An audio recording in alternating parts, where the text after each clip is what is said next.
Bonjour à tous, bienvenue sur la chaîne Captain Trading. Alors aujourd'hui, on est le dimanche 19 juin et c'est l'heure de votre rendez-vous analyse technique, trading et crypto. Alors au sommaire de la vidéo, on va faire un point investissement. Alors est-ce que c'est vraiment la fin ou alors où est-ce qu'on en est stratégiquement parlant? Ensuite, on fera un point évidemment sur les zones clés d'investissement.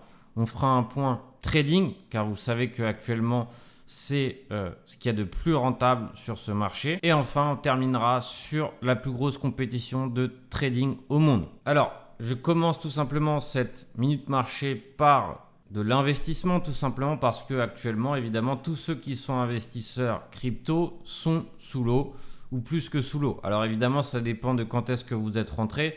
Mais globalement, une grande majorité se retrouve maintenant dans une situation où leur portfolio en valeur a perdu. Alors, il y a pas mal de moyens pour éviter cela, ou en tout cas pour amortir cela. C'est ce que j'ai essayé d'expliquer depuis très longtemps dans le hedging et dans les put options. C'est d'ailleurs ce que je vais expliquer à la conférence Coin Academy qui a lieu à Paris ce samedi prochain, où je vais parler évidemment de hedging et tout simplement essayer d'expliquer un peu en quoi consiste le hedging. Alors, pour la petite anecdote, je suis rentré en 2017. Je suis rentré à peu près avant le franchissement des 10 000. J'avais mis à peu près tout ce que j'avais à ce moment-là, on va dire. Je n'avais pas énormément à cette époque-là. Le prix a explosé. Évidemment, quand j'ai vu le prix exploser, j'ai essayé de remettre de l'argent. Et finalement, j'ai eu un prix moyen qui n'était pas mauvais. Sauf qu'on s'est retrouvé ici avec un ATH en 2017. Énorme correction. Juste avant Noël, je me rappelle très très bien. Et du coup, ce dernier mouvement haussier a été le début de la fin. Et à ce moment-là, en fait, c'est là qu'est apparue la alt season. C'est-à-dire qu'il y avait un paquet d'alt qui ont commencé à exploser, mais qui ont littéralement explosé. Celle de cette année ou celle de 2022 est encore légère comparée à la folie qui régnait à ce moment-là.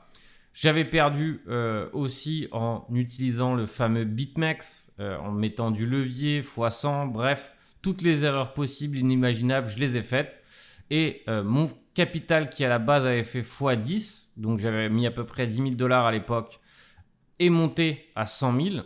Et petit à petit, en enchaînant les erreurs, j'ai tout simplement perdu la quasi-totalité de celui-ci. Alors, vous vous doutez bien que j'avais la rage. J'avais la rage envers moi, envers tout ce que j'ai pu écouter à droite à gauche et j'étais excessivement frustré. Sauf que ce sentiment de frustration, je m'en suis servi tout simplement pour construire. C'est-à-dire que j'étais persuadé, j'étais convaincu qu'il y avait des opportunités, qu'il y avait une brèche dans cet univers. C'est pour ça que j'ai décidé de me spécialiser dans cet univers et aussi j'ai découvert le trading qui est devenu ma passion. D'accord ? C'est depuis ce jour-là, depuis toute cette époque-là, c'est la seule chose que j'ai faite, c'est de trader. Trader, investir dans les cryptos. Je suis resté combien de temps sous l'eau ? Combien de temps j'ai fait des recherches, je me suis éduqué, j'ai commencé à apprendre à trader. Combien de temps finalement je suis resté un peu dans l'ombre finalement parce que personne ne s'y intéressait.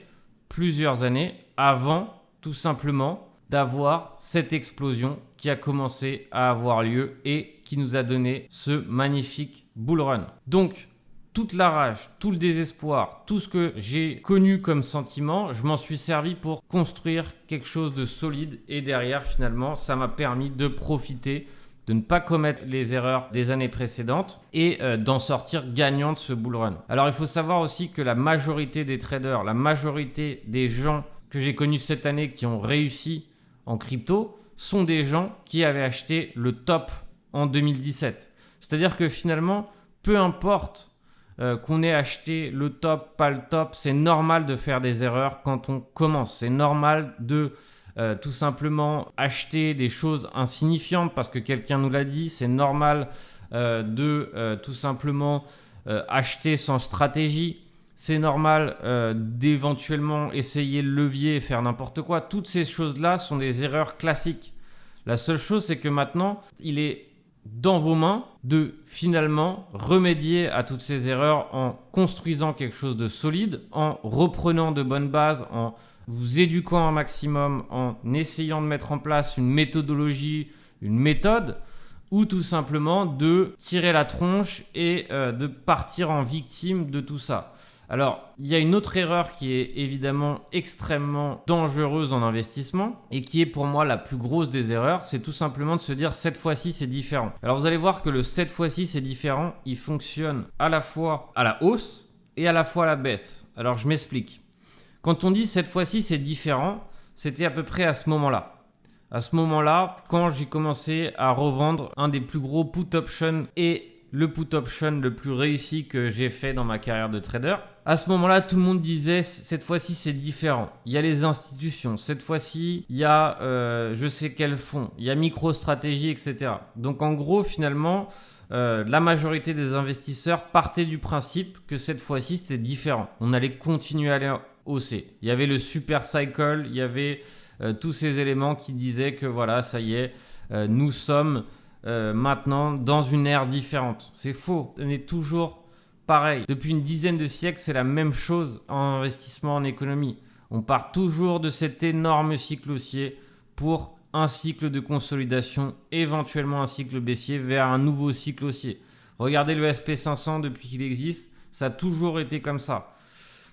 Et de la même façon que le cette fois-ci c'est différent à la baisse. C'est-à-dire que maintenant que le prix chute, j'entends à droite à gauche, cette fois-ci c'est différent, cette fois-ci c'est la fin. C'est pas différent, c'est tout simplement une correction brutale qui peut durer X temps, mais qui n'est pas différente des autres pseudo-fins du monde. C'est-à-dire qu'actuellement, oui, on est dans une situation dramatique d'inflation, dans une situation qui est pour l'instant hors de contrôle, mais qui finalement, tôt ou tard, va trouver solution. Et qu'est-ce qui va se passer quand il y aura une solution ? Les marchés vont reprendre. Alors, pareil pour les marchés traditionnels, pareil pour certaines cryptos, peut-être pas toutes, certaines peut-être étaient surévaluées et ne reprendront pas de valeur, mais certaines valeurs, et on va dire les valeurs plus ou moins sûres, arriveront à nouveau à hausser, à performer. Il y aura aussi évidemment les blue chips, celles qui vont surperformer, et évidemment celles qui vont offrir des pourcentages d'évolution énormes. Alors c'est ça qu'il faut comprendre, c'est-à-dire qu'actuellement c'est l'apocalypse, c'est un début d'apocalypse, tout le monde en parle mal, tout le monde pense que c'est la fin, etc., etc. Ça je l'ai connu plusieurs fois. Alors évidemment, je ne sais absolument pas quand ça va s'arrêter et personne ne sait quand est-ce que ça va augmenter, si réellement ça va augmenter, mais tout simplement je m'appuie sur les faits historiques. Le SP500, bien qu'il y ait eu des guerres, bien qu'il y ait eu tout simplement tout type de tragédie économique, il a fini par hausser à nouveau. Donc, certes, je ne sais strictement pas quand est-ce que ça va reprendre. En revanche, je sais que c'est le bon secteur et je sais très bien que c'est un secteur sur lequel j'ai envie de m'exposer pour les prochaines années. Alors, pour toute personne tout simplement qui souhaite actuellement rentrer à l'achat, il est très important de comprendre que ces achats sont intéressants si on rentre en dollar cost averaging, c'est-à-dire que si on rentre en ayant pour objectif d'avoir un prix moyen, c'est-à-dire d'acheter chaque semaine, chaque mois un petit montant pour tout simplement avoir un prix moyen et donc le jour où le prix hausse à nouveau, bénéficier de toutes les baisses de prix récentes pour pouvoir avoir un prix moyen intéressant. Mais sinon, acheter tout de suite en pensant qu'on va avoir tout de suite le V-bottom du siècle serait certainement, évidemment, une erreur. Donc l'objectif, c'est absolument pas d'acheter un couteau, d'acheter n'importe comment. L'objectif est tout simplement de penser pour plusieurs années, de penser à une épargne. Et donc dans cette épargne, évidemment, l'objectif, c'est de sélectionner des coins intéressants. On peut évidemment mêler ces coins avec par exemple quelques actions en bourse US, c'est possible actuellement sur FTX, et donc derrière finalement profiter le jour où le marché reprendra. Alors il faut savoir que actuellement sur mon site internet j'ai mis en place un énorme paquet de connaissances, c'est-à-dire que tout ce que j'ai appris pendant les 5 dernières années, je les ai résumés ici dans mes formations VOD, par exemple sur l'investissement, dans la dynamique des marchés, dans la formation call et put option, dans la formation hedging. Beaucoup de personnes qui m'ont suivi ont réussi à se hedger. D'ailleurs, si vous avez réussi à vous hedger grâce à moi, je vous invite à le mettre dans les commentaires, ça me ferait extrêmement plaisir de le savoir. Donc tout ça, c'est le moment de profiter de toutes ces connaissances, de toute cette synthèse de connaissances. De même pour le Discord. Le Discord est une mine d'or en termes d'informations. On prend des plans de trading régulièrement, par exemple dans ce challenge. Hier, on a pris un short sur Ethereum. On a toute la partie liée à l'investissement où on parle des différentes blockchains, on parle NFT, on parle évidemment DeFi. Donc évidemment, DeFi, ce n'est pas le secteur le plus intéressant actuellement. Tous les élèves proposent des plans, il y a des briefings réguliers tout simplement pour avoir évidemment une ligne directrice. Je vais maintenant évidemment m'intéresser de plus en plus à l'analyse fondamentale pour essayer tout simplement de décrocher les belles pépites de demain. Tout ça, profitez-en. C'est tout simplement accessible et c'est des économies en termes de temps d'apprentissage, en termes de temps de recherche, tout simplement parce que tout ça, pour le mettre en place, j'ai mis des années. Donc profitez de ce savoir que les gens partagent tout simplement pour faire des pas en avant et avancer. Alors, par exemple, quel serait d'après moi un signal intéressant pour se placer éventuellement en spot, c'est-à-dire pour réellement prendre une entrée hors DCA, c'est-à-dire à quel moment je me dis voilà, il faut peut-être éventuellement tenter un long swing. Donc, un long swing, c'est-à-dire que prendre un long pour 2 mois, 1 mois, 3, 4 mois. C'est-à-dire une vraie stratégie trading dans l'optique de choper un gros mouvement haussier. Alors, pour l'instant, je pense qu'un des indicateurs intéressants serait d'éventuellement utiliser le RSI. Alors, le RSI, on peut l'utiliser, pas l'utiliser. Ça reste un indicateur intéressant à observer. Alors, prendre des signaux de trading complètement basés sur du RSI, c'est un peu, entre guillemets, dangereux. Pourquoi ? Parce que tout simplement, ça veut strictement rien dire. Par exemple, là, on est en zone tout simplement de survente, mais on peut continuer à rester longtemps dans cette zone de survente et donc n'avoir strictement aucun signal apporté grâce à ça. Alors, qu'est-ce qu'on constate ? On constate que le deuxième indicateur que j'aime bien utiliser, qui est un indicateur de mouvement, le Shop Index, est tout simplement en zone extrême aussi. Ça veut dire qu'il est complètement exténué. C'est-à-dire que là, tout ce mouvement baissier qu'il a démarré ici à 47 000 l'a fatigué. Donc ça, c'est plutôt bon signe. Mais n'oubliez pas qu'on peut encore descendre en termes de fatigue. Tout simplement, ici, on est à 20 ou à 19, 21. Ici, pour l'instant, on est à 30. Donc, on a encore de la place. D'accord ? C'est important de le comprendre.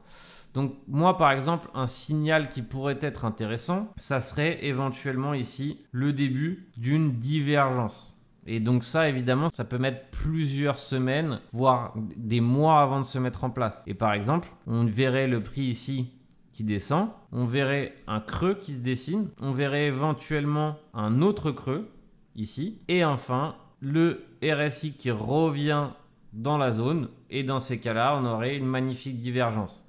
Et là, dans ces cas-là, par exemple, ça pourrait être un signal intéressant. Mais tant qu'on n'a pas ça, réellement, ça peut baisser encore longtemps.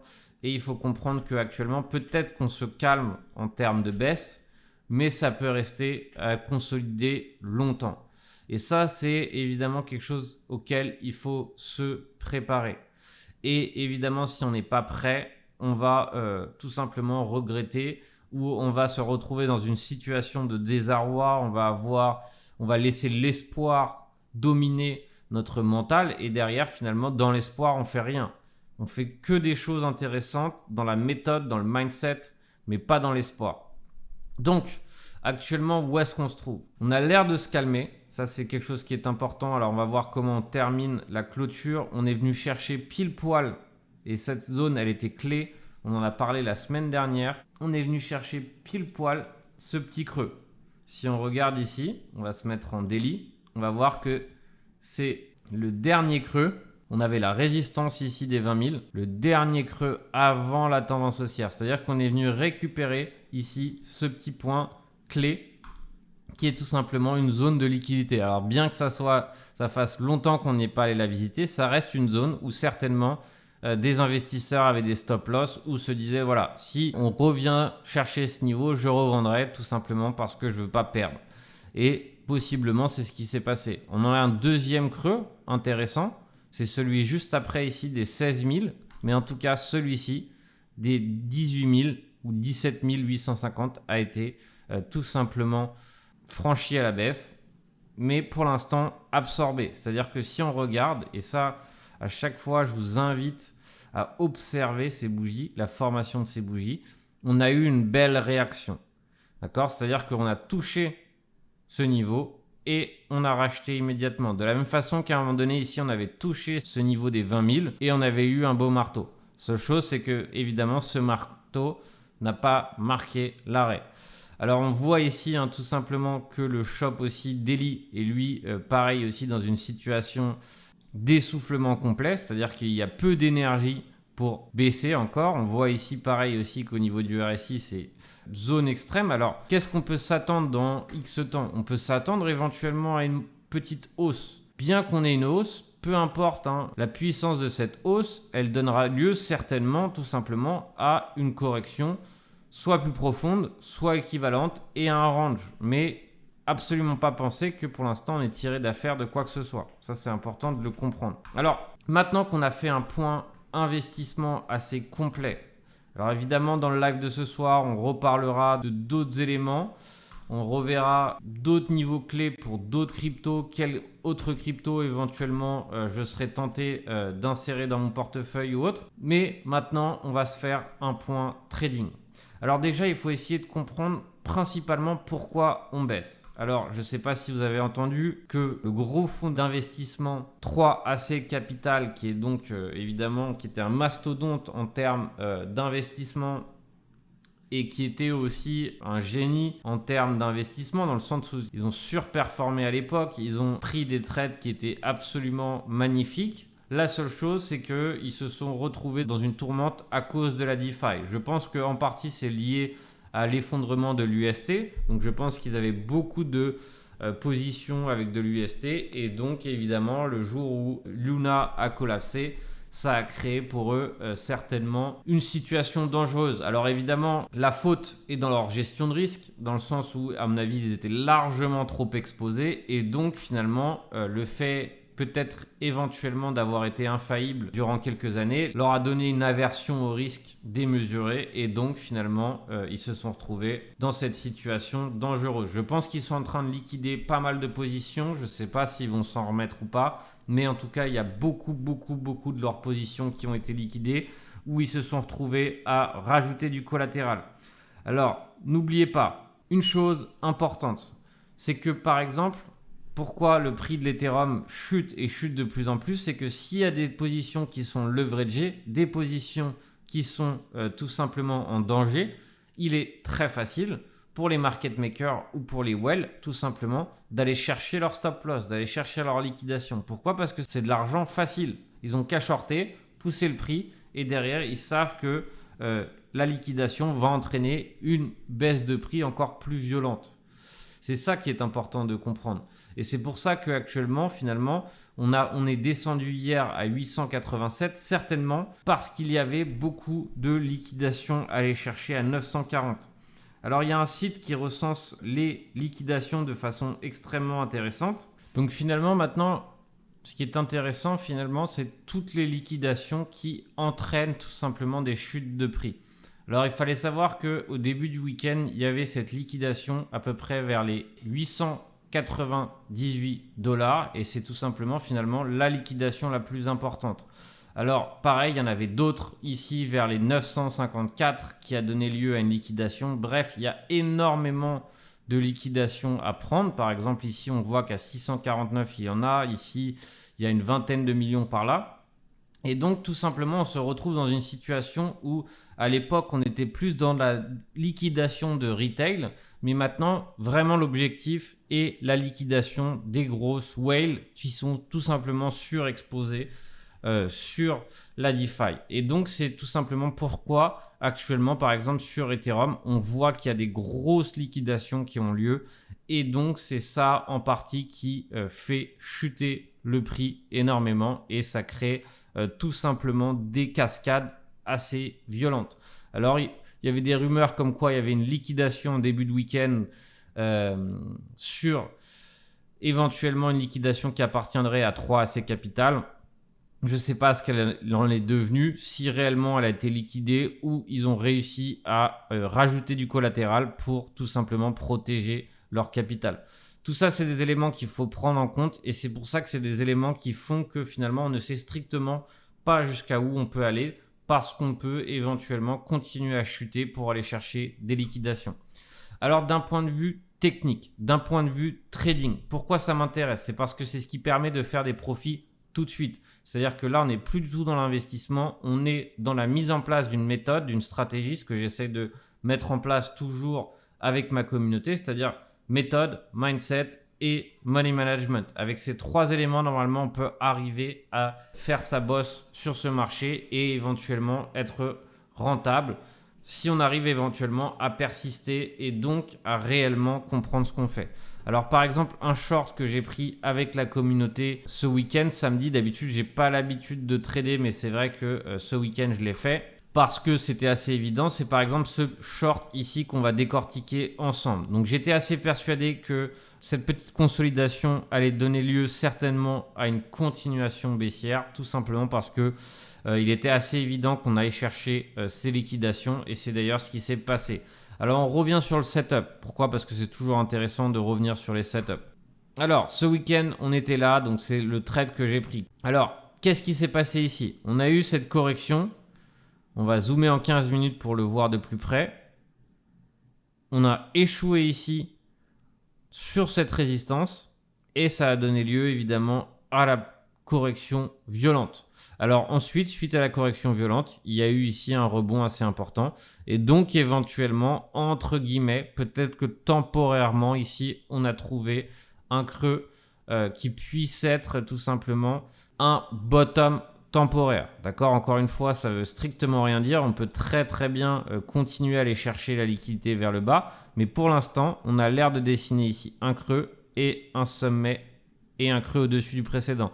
Alors jusqu'à nouvel ordre, mon objectif c'est tout simplement d'être short, c'est-à-dire que éventuellement si on bute à nouveau sur cette résistance, je chercherai un short. Pas vraiment ici, parce que pour l'instant on voit que sur la price action, on a l'air de tout simplement donner lieu à un rebond. Évidemment, c'est à suivre de très près. Alors, qu'est-ce qu'on va suivre de très près? Évidemment, la clôture d'aujourd'hui. Donc, si elle se fait éventuellement au-dessus de la précédente. Et évidemment, la clôture weekly. Alors, pareil ici pour le Bitcoin, ça va certainement donner lieu encore à un gap. On s'est arrêté à 20 470 sur les CME Futures. Alors, évidemment, ça peut être maintenant un gap de plus, possible.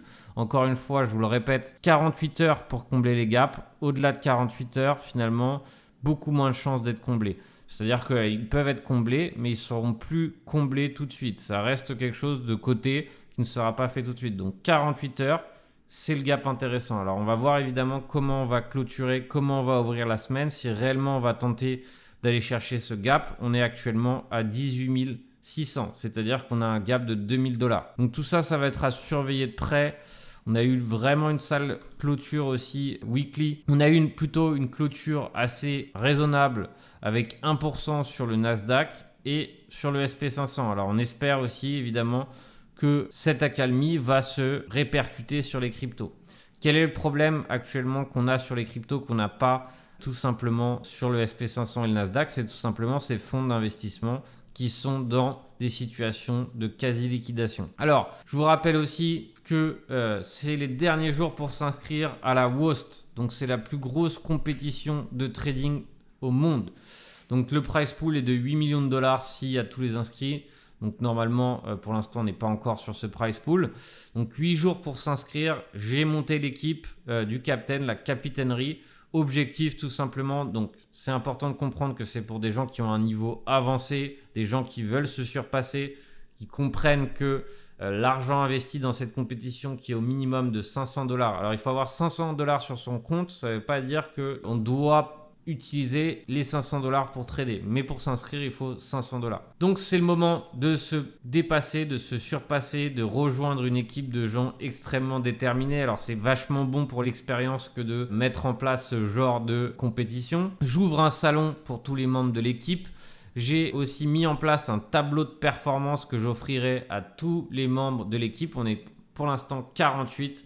Et évidemment, mon objectif en tout cas, c'est d'être la meilleure équipe francophone. C'est en tout cas ce que je vais tenter de faire avec vous et tous ceux qui nous rejoignent. Alors évidemment, vous pourrez suivre les résultats directement via Bybit, tout simplement sur la page. Et vous pourrez voir les avancées de l'équipe, de la nôtre, des autres, etc. Donc tous ceux qui veulent nous rejoindre, je vous invite évidemment, si vous n'avez pas de compte Bybit, à utiliser le lien ci-dessous qui vous permettra évidemment d'avoir une ristourne sur vos frais et aussi évidemment avoir un bonus sur votre premier dépôt. Alors, j'espère vous voir très nombreux du coup à suivre la compétition, à nous rejoindre pour ceux qui sont déterminés et évidemment peut-être certains vous voir ce samedi à la conférence de Coin Academy où je parlerai de produits dérivés, je parlerai aussi de hedging. Donc pour ma communauté, il y a un code qui vous permettra d'avoir moins 20% sur votre place. Il suffit juste au moment d'acheter votre place de rentrer le code CAPTAIN. En attendant, je vous souhaite un excellent trading. On se rejoint ce soir en live tout simplement pour faire un point marché et évidemment voir où est-ce qu'on en est sur l'investissement. Et ensuite, on parlera aussi trading. J'analyserai vos coins. Le programme de la soirée sera donc évidemment très chargé et je vous invite à nous rejoindre ce soir. Donc, ça sera sur Twitch. Bon trading à tous.